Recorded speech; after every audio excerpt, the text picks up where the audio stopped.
এখন কোনটা সমান z ধর বলো sin x sin কে করলে cos পাবো না কিন্তু cos কে করলে তো মাইনাস সাইন উল্টা হয়ে যাচ্ছে এই জন্য sin কে ধরতে হবে বুঝতে পারছো লে z সমান কত sin x sin x কে ডিমান্ড করলে cos x dz/dx z কে ডিমান্ড করলে dz/dx আর sin x এর সূত্র হলো cos x তাহলে dz যদি রাখি তাহলে dx cos x এর সাথে যা কি হবে গুণ আচ্ছা এখন লিমিট আমরা কি করব ঠিক আছে। কাজ করে নিতে হবে আচ্ছা আচ্ছা আগে লিমিট বের করে না কি বলো লিমিট বের করার নিয়ম কি x x x x z z limit আছে 5/2 এখন দুইটা x এর মান কি কি দেওয়া আছে 5/2/0 π/2 0 0 দেওয়া আছে আপার লিমিট লোয়ার লিমিট দুইটা x এর মান তাই না এখন এই দুইটা x এর মান কোথায় বসাবো sin x এখানে বসাবো তাই তো তাহলে sin π/2 বলতে কি বোঝাচ্ছে 90 degree sin 90 ডিগ্রি যার মান 1 1 বসাই দিলাম এখন x এর মান কত বসাবো 0 আর sin 0 ডিগ্রি মান কত 0 এই দেখো তোমরা এখন মনে করো পড়তে পড়তে যে একটা গতি পেয়ে যাচ্ছে তাই না নাহলে কিন্তু আমার প্রশ্নগুলো উত্তর দিতে পারতা না তাহলে π/2 এর মান কত পাইছো 1 আর 0 এর জন্য কত পাইছো 0 আচ্ছা এখন এই cos কিউব x কে ভাঙিয়ে নিচ্ছি cos x আর cos square cos square x একটা আর দুইটা তার তিনটা হয় আর নিচে sin x আছে লিখলাম মান বসাবো পরে একবারে বসাবো এই cos x আছে cos x লিখলাম আর sin cos স্কয়ার x মানে কোন মানে sin স্কয়ার x আর নিচে যা আছে তাই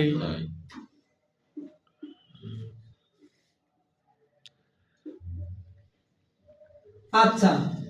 এখন কথা হলো তাহলে উপরে 1 মাইনাস এই sin x মানে আমরা কি জানি তাহলে z স্কয়ার রুটের মধ্যে sin x মানে কি জানি আর এই cos x আর dx মানে আমরা কি জানি dz dz মান বসানো হয়েছে আচ্ছা এখন এই রুট ওভার z1 এর নিচে ভাগ আকারে আছে আর z স্কয়ার নিচে রুট ওভার z ভাগ আকারে আছে তাই না হুম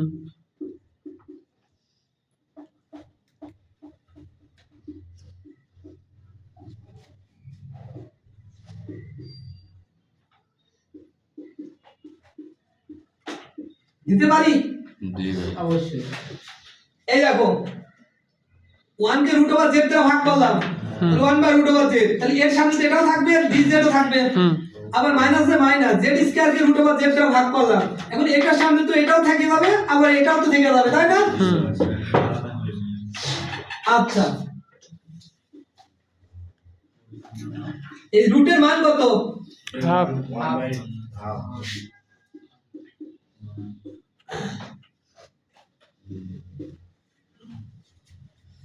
তাহলে z স্কয়ার বাই z এর পাওয়ার রুটের মান কত 1/2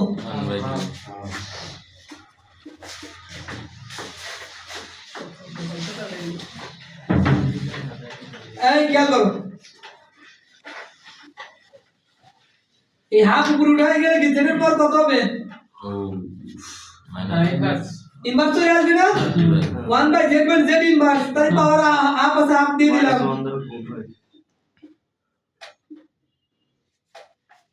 এখন এই এখানেও z এখানেও z z লিখলাম তাহলে এই z এর হাফ উপরে উঠে গেলে ইনভার্স হয়ে যাবে না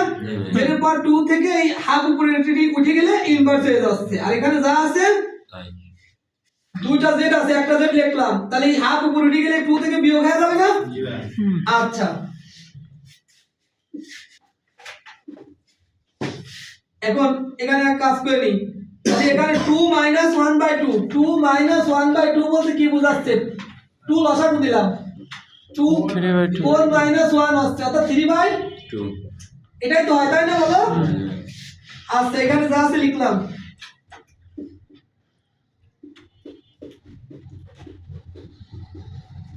তাহলে এখানে এখানে যা আছে এটাও লিখলাম তাহলে z এর পাওয়ার 3/2 dz হচ্ছে তাই তো দেখো তো বুঝতে অসুবিধা আছে নাকি এখানে যা আছে তাই তুললাম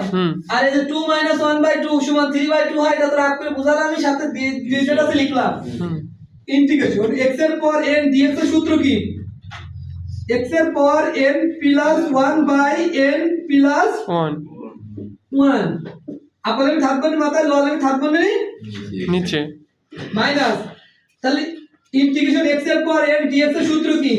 এনের পাওয়ার x এর power n plus 1 by n plus 1 1 থাকবেন কোন স্পেস দিলাম আপনাদের থাকবেন মাথায় ললের থাকবেন নিচে বুঝতে কারো অসুবিধা আছে না মাইনাস হাফ প্লাস 1 লসাগু করলে মনে করে হাফ হয় আর নিচেও হাফ হয় কিভাবে দেখো z এর পাওয়ার মাইনাস হাফ প্লাস 1 বলতে কি বোঝাচ্ছে z এর পাওয়ার 2 যদি লসাগু নিই তা 2 কে 2 দ্বারা ভাগ করে কেটে যায় তাহলে মাইনাস 1 প্লাস এর প্লাস 2 কে 2 1 এর সাথে গুণ করে 2 তাহলে z এর পাওয়ার 2 থেকে মাইনাস 1 বাদ দিলে 1 নিচে কাছে কি 2 তাহলে z এর পাওয়ার কত আছে হাফ আছে না হাফ আচ্ছা মাইনাস ও এখানে আপার লিমিট লোয়ার লিমিট তো বসাবো তাই না বলো জি ভাই মাইনাস এ মাইনাস এখানে দেখো তাহলে z এর পাওয়ার 3/2 + 1 বলতে কি বোঝাচ্ছে 5/2 3/2 + 1 মানে কত 3/2 + 1 মানে 5/2 2 বসাবো না 2 কে 2 দ্বারা ভাগ করে কেটে যায় থাকে কি 3 2 1 সাথে গুণ করে 2 তার মানে 5/2 2 তাহলে z এর পাওয়ার 5/2 আর নিচেও হয় 5/2 2 শর্ত দিয়ে দিলাম এখন কথা হলো এই 1 কার মান z দিলাম z এর জায়গায় z এর মান বসাই তাহলে z এর 1 এর পর হাফ দেওয়ার দরকার আছে 1 মানে আর নিচে যা আছে তাই এখন এই নিচের মান বসাতে গেলে z এর মান 0 মাইনাস এ মাইনাস